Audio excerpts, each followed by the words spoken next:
Are you someone who struggles with regulating your mind? Regulating those thoughts that cause self doubt or depression or excessive worry, fear, even suicide? See, if your answer was yes, know that you're not alone. Over half of America is struggling with mental health right now. And being a therapist has shown me that most of all of our struggle with mental health is not necessarily from the aspect of some sort of emotional or developmental issue. It is literally the lack of ability to regulate our mind.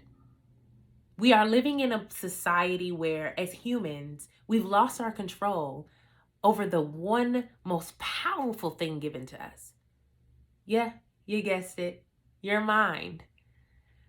See, I've realized one most important thing on my journey with overcoming my own mental health battles, and that is that the power of the mind is beyond anything we can imagine.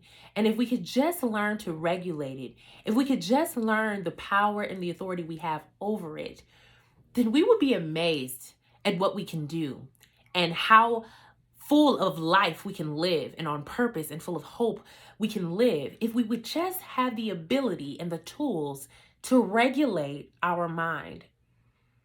Most Americans are suffering because they are trying to figure out how their mind is controlling them and them not controlling it. And I am so excited to be able to help by releasing my new ebook. See, my new ebook is a book that is like none other, right? Let me tell you how. One, this is not a book of made up tricks, okay? This is not just a book of theory and practice that has been tried by scientists, but this is a book that has been tried by living experience and paired with practice theology. See, I learned these 5 steps in my ebook by living it first. I had to first figure out on my own, how do I regulate my mind? Because my mind was running me to the ground. And when I say running me to the ground, I literally mean that I was trying to commit suicide time and time and time again from a very young age. I was self-harming. I didn't want to live. My mind literally had me in such a dark place that I just had no hope for life. I could barely function day to day. I could barely work, go to school, shower, do your basic things because of where I was mentally. Imagine that.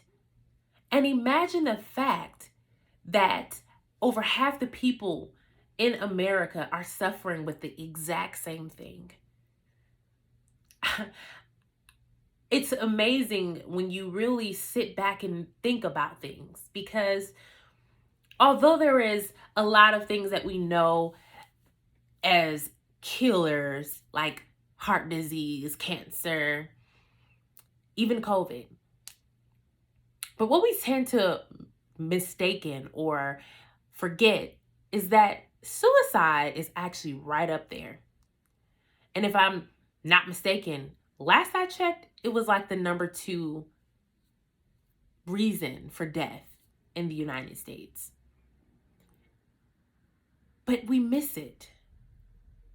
We miss it all of the time. And it's all because we take for granted the simplest thing that is the hardest thing in our life, and that is regulating our mind. I'm excited to be able to give the world something to work with.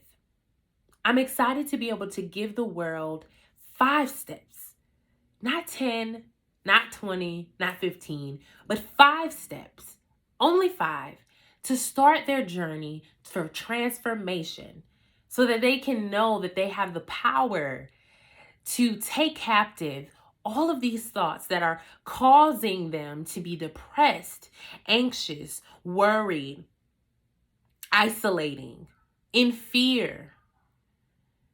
We don't have to continue to live this way.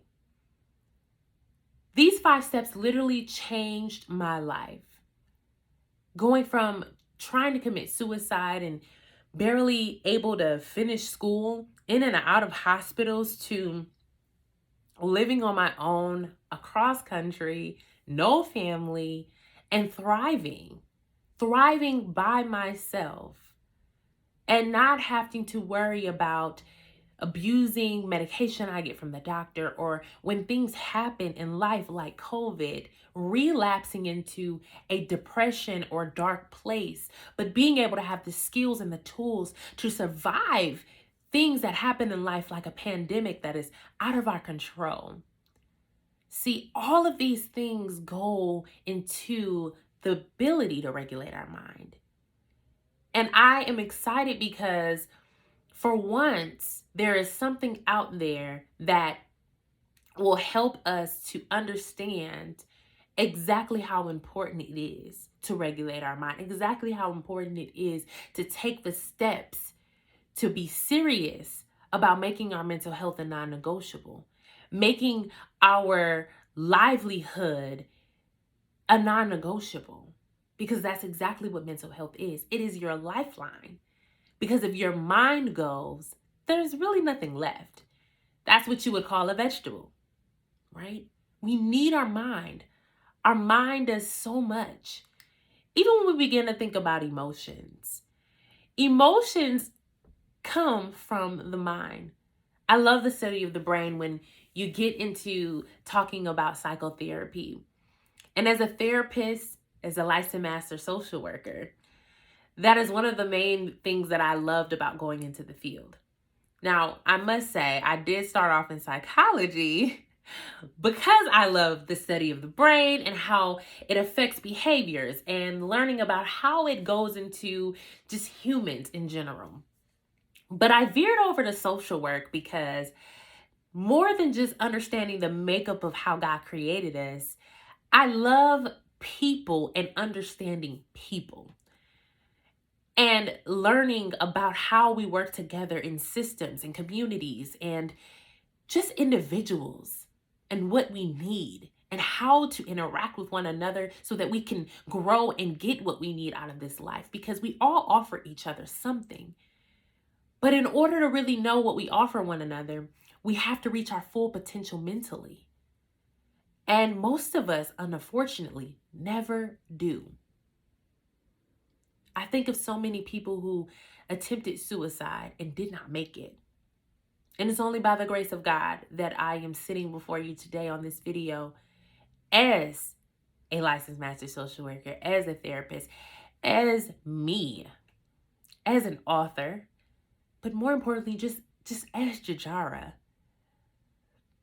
to be able to share the way out, because I did not think there was one.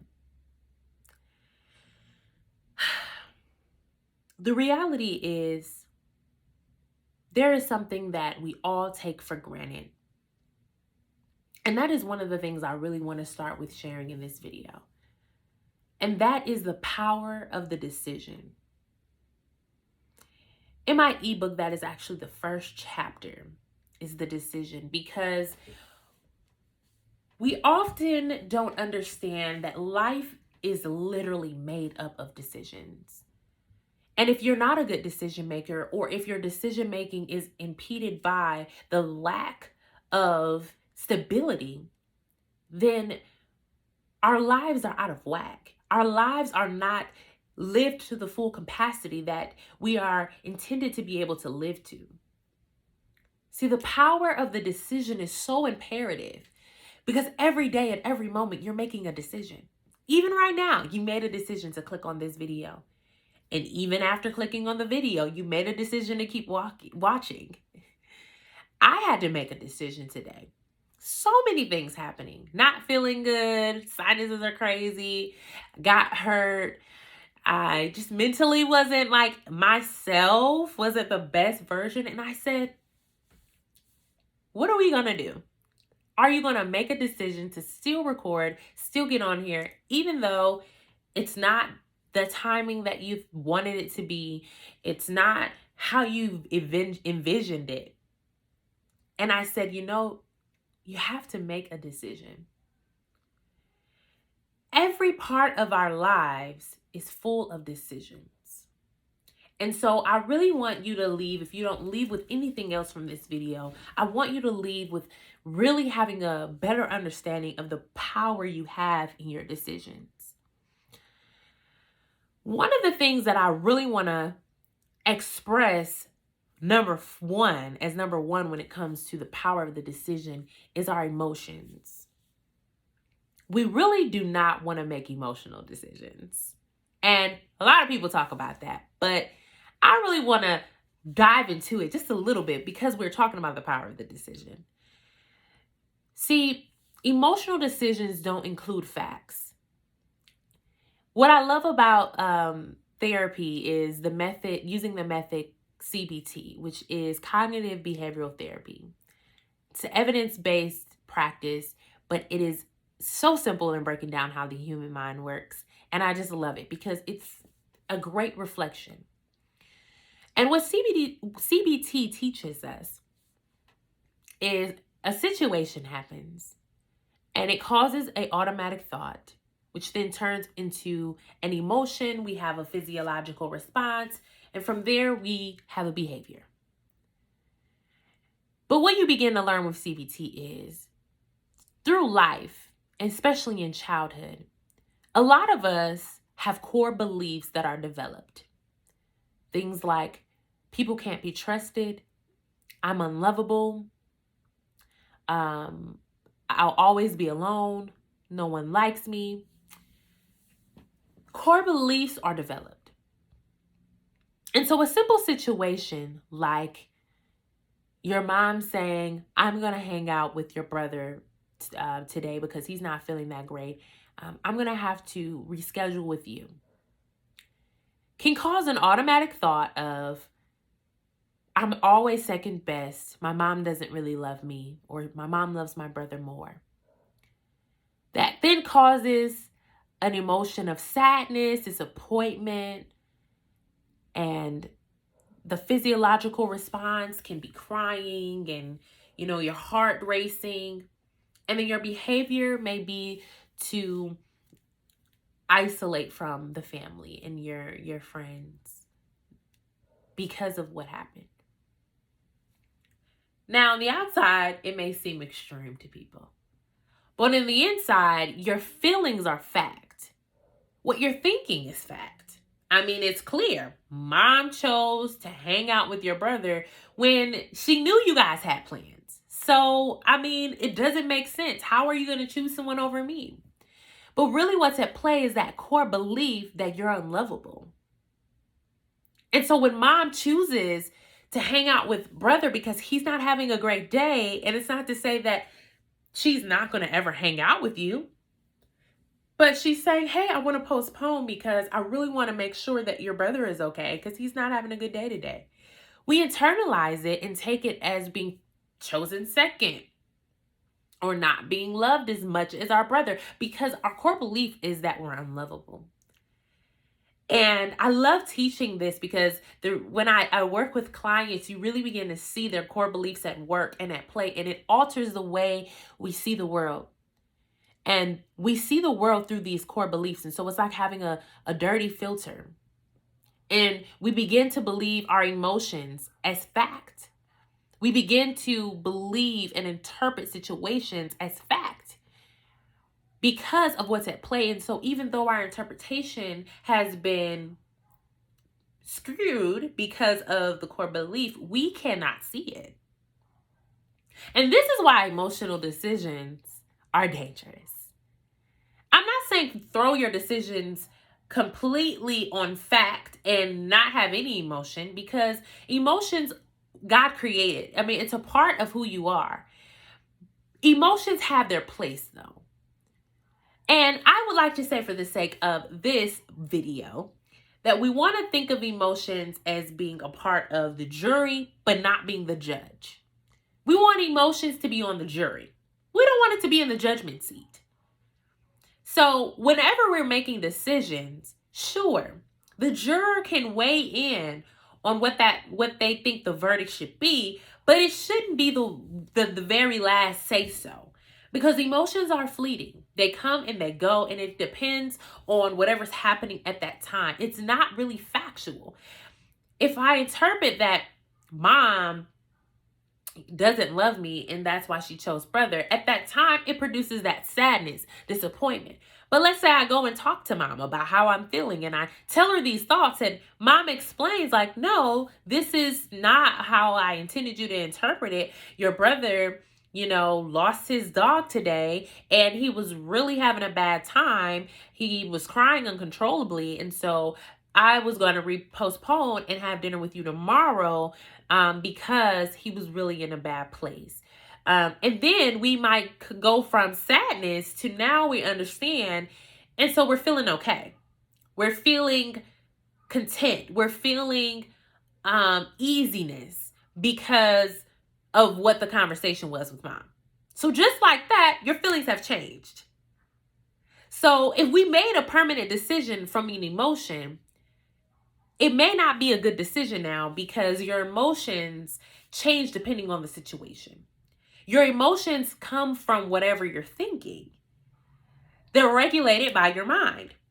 And so if we aren't doing a good job of governing and regulating our mind, then our emotions, are going to be out of whack. So we don't want to make decisions based on our emotions. We can take them into consideration, but we do not want them to be the judge that have the final say so, because that just wouldn't be good decision making. And the power of the decision is everything, because it literally maps out and decides your life, your destiny. Every decision is purpose. And if you make purposeless decisions, your life will be purposeless. You will live a purposeless life when you make decisions that don't have any purpose. When you make decisions without thought, then your life lacks thought. And we want to understand that the power of the decision literally is your lifeline. I kind of like this right here, right? This is your decision making. You're either going to be flatlining in life or you're going to have a pulse because your decision making is wise. Every decision. Now, it's not to say that we're not going to have not so good decisions, because we all have decisions that just aren't that good. I had some even today, right? Like, we all have decisions that just aren't the best decisions. But the reality is, even from a not so good decision, you have a decision. You have a decision to learn from that bad decision or that not so good decision and pivot and make a better decision so that your lifeline can continue on thriving. And that is one of the number one reasons why understanding the power of the decision is so important. Because when you're coming from a place of feeling like you're going to flatline or life is not thriving and going in the direction that you know that it could go in, when you're coming from a place of feeling like our mind is not regulated to the place where you know it can be regulated, when you're coming from a place where you know that there are heights and there's things that you need to be doing and are meant to be doing, but for some reason you just can't crack the code. A lot of times it all goes back into our decisions and us not understanding the power of the decision. Down to what we even eat for the day, down to what we drink, down to what we eat. These are all decisions that we make every day. The clothes that we wear. All of this is decision making. One of the other things that we want to do whenever we're making a decision is take your time. Breathe. Relax. Because whenever it comes to making a decision, a lot of times it can get overwhelming. We become stressed, and then we're not making good decisions because we make it from a stressed, overwhelmed place and we're not able to think things through. And so we really want to be able to take our time. Even if you feel like you don't have time to take your time. It is all up to you to make the decision to take your time. Okay, let's say you have to give your answer to somebody by the end of the day, and it's already 12 o'clock. Some may say, of course I'm stressed. I only have like 5 hours because the end of the business day is like at 5 o'clock. And so I don't have time to take my time. I don't have time to take my time. That's not true. The reality is you have 5 hours to take your time with, right? I don't care if it's taking 2 minutes, 5 minutes, 30 minutes. Take your time to relax, breathe. Take your time, because time is the one thing that is the currency of life. You can't get it back. You can't fast forward it. You just have to live in it and live through it. It is literally the currency of life. So if the currency of life is time and every decision is equaling our lifeline, then they go hand in hand. So I have to realize that decision making is so important that I have to relax and take my time when making a decision. It doesn't mean I have to take all day. I don't have to take 30 hours. I don't have to take 10 hours. I don't have to take 30 minutes. I don't even have to take 20. I could literally take, like I said, 5 to 1 minute. But the point is that I relax, that I make sure that I'm relaxed. I make sure that I'm taking some time. I'm not making impulsive decisions. I'm taking the time to do these next couple steps. The next couple steps that goes into decision making is weighing out your pros and cons. This goes back into our feelings not being facts. So we have to look at the facts. The facts are the things that really help us to make good decisions. That's what really help us to make sure that we are making wise, sound decisions. What are the pros? What are the cons of this situation or this decision that I'm thinking of making? And being real, leaving your feelings out of it, because your feelings are not fact. So if you're saying, well, I feel like, that's not a fact. So we can't include that. You have to include what's factual. My brother did lose his dog today, and he was very hysterical, but mom looked over me and they canceled our plans like 5 times between, today and 2 weeks ago, right? These are facts. These are things that can be proven. There's evidence to it, right? It's not something that is fleeting like emotions. Even emotions might try to drive you to think that something is factual. Like, oh, well, there's this pattern there. But where is the evidence? Can we look at actual situations that happen, not from the way we interpret it, but from what actually happened? Okay. Looking at, if I move, the pros, I'm beginning to start over. There's, greater job or, affordable living. The cons, right? I lose my support system, or, I'm going to pay higher, rent, or I'm going to be, I'm going to have a 30-minute commute from work. Like, you want to look at the pros and the cons of whatever this decision is that you're supposed to be making. And another part of wise decision making is, does it line up with my goals? Does it line up with my values? Because a lot of times in this society, unfortunately, we're always bending and we're always sacrificing things that we shouldn't be sacrificing. Like earlier, I said, we are making mental health a non-negotiable. It needs to be a non-negotiable. There are things in our lives that should be a non-negotiable. For me, faith in Christ is a non-negotiable. A lot of my decisions are led by Christ. So it's a non-negotiable for me. I can't make any decisions. I mean, I can through free will, but when I do, I understand that it backfires because I didn't weigh in my goals and my values together. I didn't make sure that they lined up.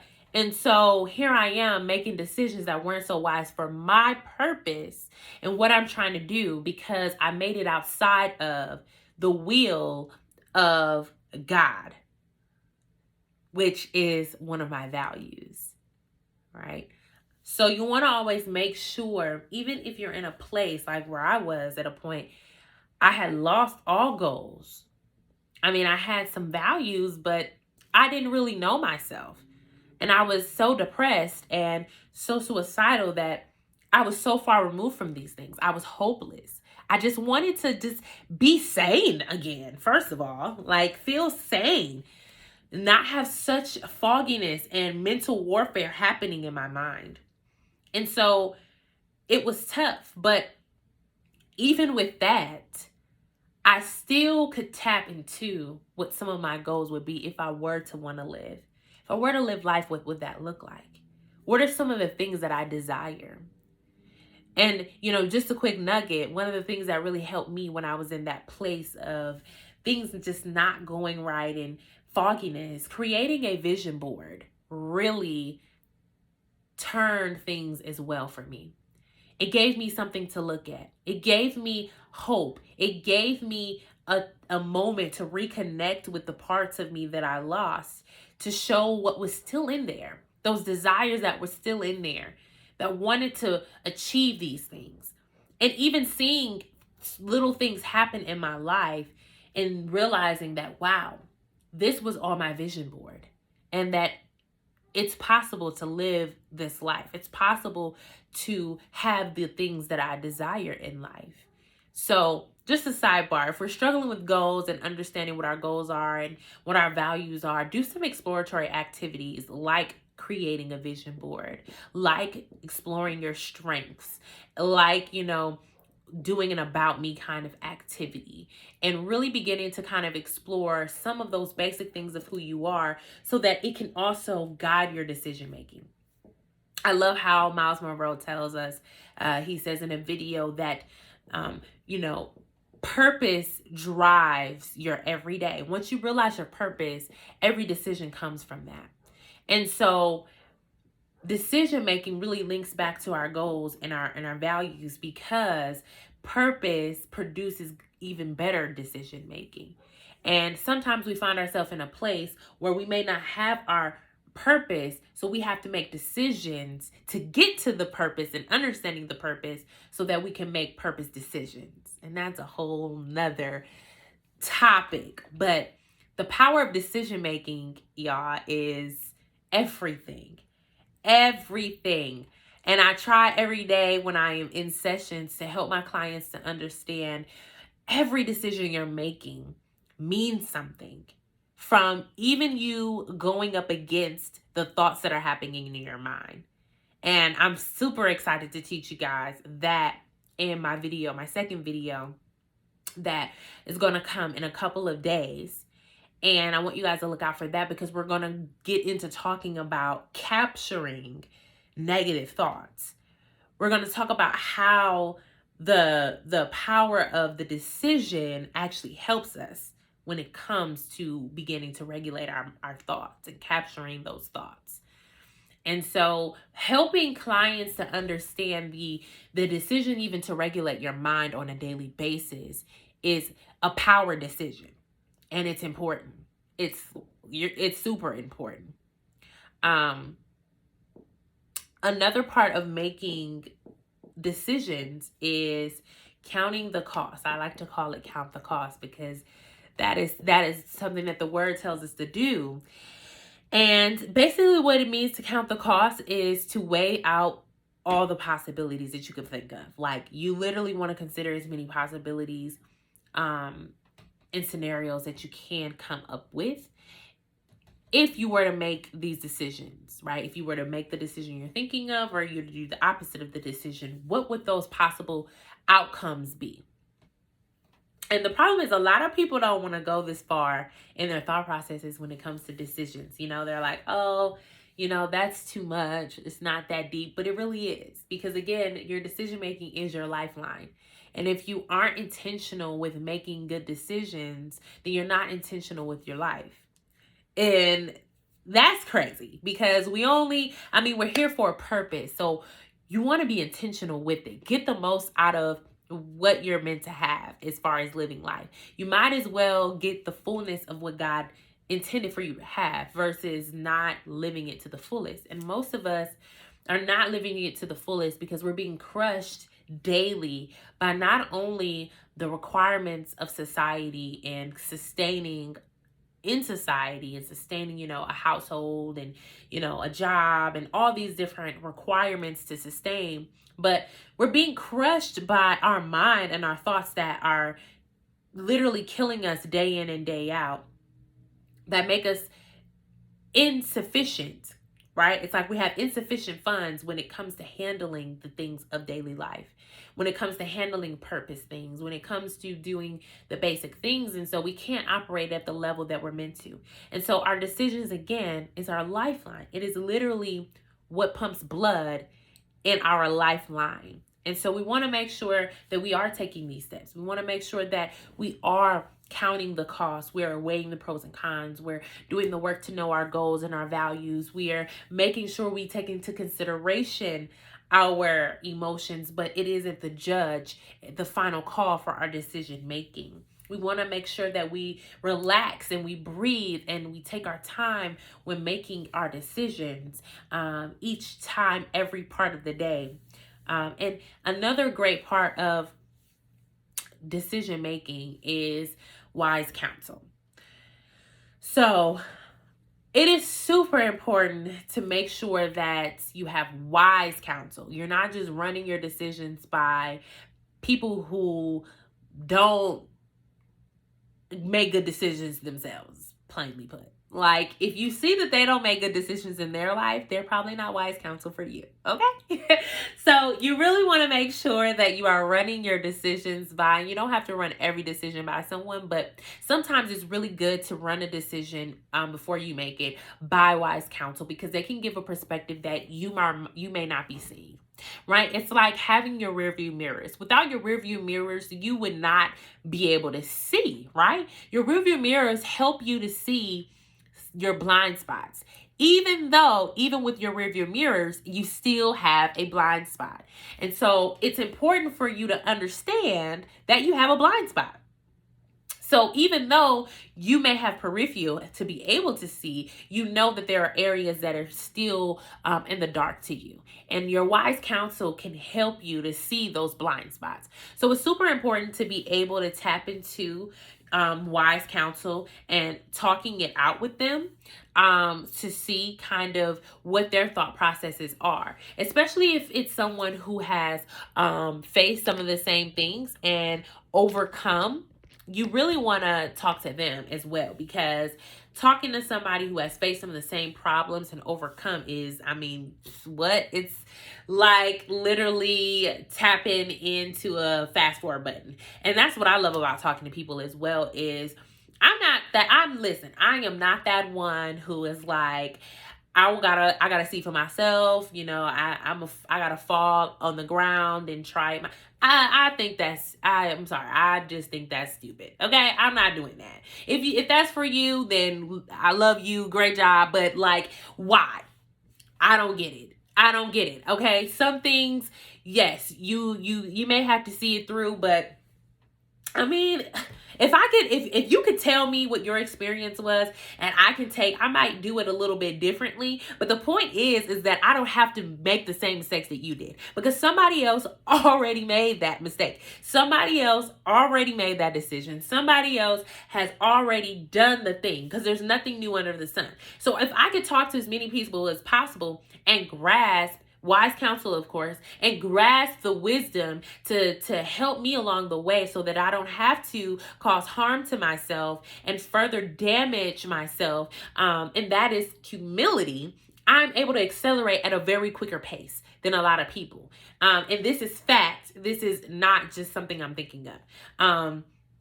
Praise God. I live a life where I see how this decision and thought process has accelerated my life. So a lot of times when people are talking to me or they're witnessing my life by the grace of God, they don't realize that my chronological age doesn't line up with the person that they're interacting with. They're like, wow, I can't believe you're, however old you are, or, just wherever you are in life. It's like, it's really far for your age, and, you're advanced for your age. And it's not because I'm this special, like, anomaly of a person. I mean, yes, I'm special. You're special. We're all special. But what makes it what it is partially because of one, decision making, two, the decision to have wise counsel, and to you learn from people and not be too proud to take advice, or not even people are necessarily giving advice, right? Sometimes it's a conversation, but being able to ask certain questions and have conversations with people and explore those things and learn in areas that I may be thinking of going into or thinking of considering, and they're able to give me insight into it prior to going into, so that I can know how to navigate these spaces. I can know how to avoid certain things that could cause setbacks that take years. I can really accelerate my time and fast forward my timeline because I'm able to take their years and apply it to where I'm at now, right? If you lived 50 years and I'm able to apply the lessons you've learned over your 50 years of decision making, listen, y'all, the power of decision making is like through the roof. And I pray that you're able to like get it in this video. But if I'm able to take someone who's lived 50 years and their decision making and all the things that they've learned from their decisions, and take their 50-year experience and apply it to my 28, I'll be 28 on a Friday, y'all. So, and that is all connected, but that is when the book is going to be launching. So that's what I mean by connected, and I'm super excited. May 27th will be the launch date. So I'm super excited for that. But if I'm able to take somebody's 50 some odd years and their experience and apply it to my 28, imagine what that does for my decision making.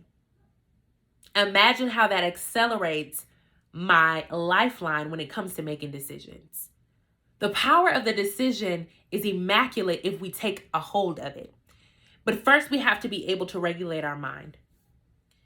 And if you find that you're someone who wants to do this and you want to make better decisions, but oh my goodness, your emotions are just like running you in and you can't differentiate between the two, like you just know, like your emotions are just what they are. They're just so intense and you make emotional decisions, journal, okay? Get some place to put all those emotions, because like I said, we don't just want to ignore our emotions. They are a part of us for a reason, but we have to do something with them. Place them in the journal. Get you a journal and begin to journal your emotions out so that that is out of your system and you can have a correct idea of what's really happening in front of you and kind of clear some of that fogginess out. And that allows you to do this last step of good decision making, and that is really considering your options. A lot of times, if we feel backed in a wall, we don't think we have any options. And so we make a bad decision from a deficit position, a place of lack. And the reality is that is usually not ever the case. There is never really a case ever where you don't have any choice at all but the one choice. And so that's the only decision you can make, is that one decision. That's it. You don't have any other options. Like there's always a ram in the bush, okay? Really consider your options. A lot of times there are options that are considerable, but we don't like those options, so we don't consider them because in our mind, it's not something that can be considered. But guess what? That is an option. So consider all of your options, even the options that you don't really like, even the options that you don't really want to do. Consider them because they're options. And you never know, when you really get into good decision making, sometimes a good decision is the very option that you don't want and don't want to do, or don't, want to even be an option. Usually that's the best option. That's the best decision. So I really can't wait to get into the video number 2, where we take the power of the decision and apply it to how it helps us with regulating our mind, because the power of the decision really helps us to understand how to regulate those thoughts every day. It's a decision every day when we are talking about regulating that mind. And so in video 2, we're going to really start tapping into a tool that I teach my clients on the daily basis to regulating their mind. Like one of the first steps I teach them before we get into deep therapeutic practices is a simple thing that I teach them when it comes to regulating their mind. And so we're going to get more into that for I keep saying vision, for video 2. So I'm happy for you guys just watching and tuning in. I really want to hear from you guys. So leave any questions in the comments, any questions about the ebook. If there's any questions about the video that I posted today when we were talking about the power of the decision, or just any questions in general, make sure you leave it in the comments below. And then in video 2, I'll probably go live. And so we can answer those questions in that live.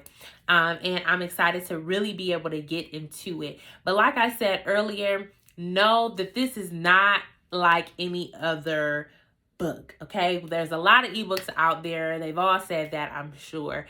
But like I said, the difference between this ebook and others is the power of application. The ability to take something that is inexpensive and put it into it's an easy, simple practice that you start and it transforms your entire life. And not only does this ebook apply to your mental health, but your mental health affects everything. So if you're able to apply this book and get that right, then guess what? Your finances can change, right? Your living situation can change. Your quality of life literally changes with being able to transform your mind through this ebook. So this ebook is not just an ebook that only attacks one area. Yes, it's focused on that mental war that happens, but that mental war and being able to turn the tide of that and being able to transform through tapping in that era will literally transform the rest of your life. And so this is what makes this product so amazing, is because it is something that is going to catapult you into being able to transform other areas of your life from just these 5 steps. So I look forward to talking to you guys in video 2 or on the live. So again, leave your comments below and I'll catch you guys in the next one.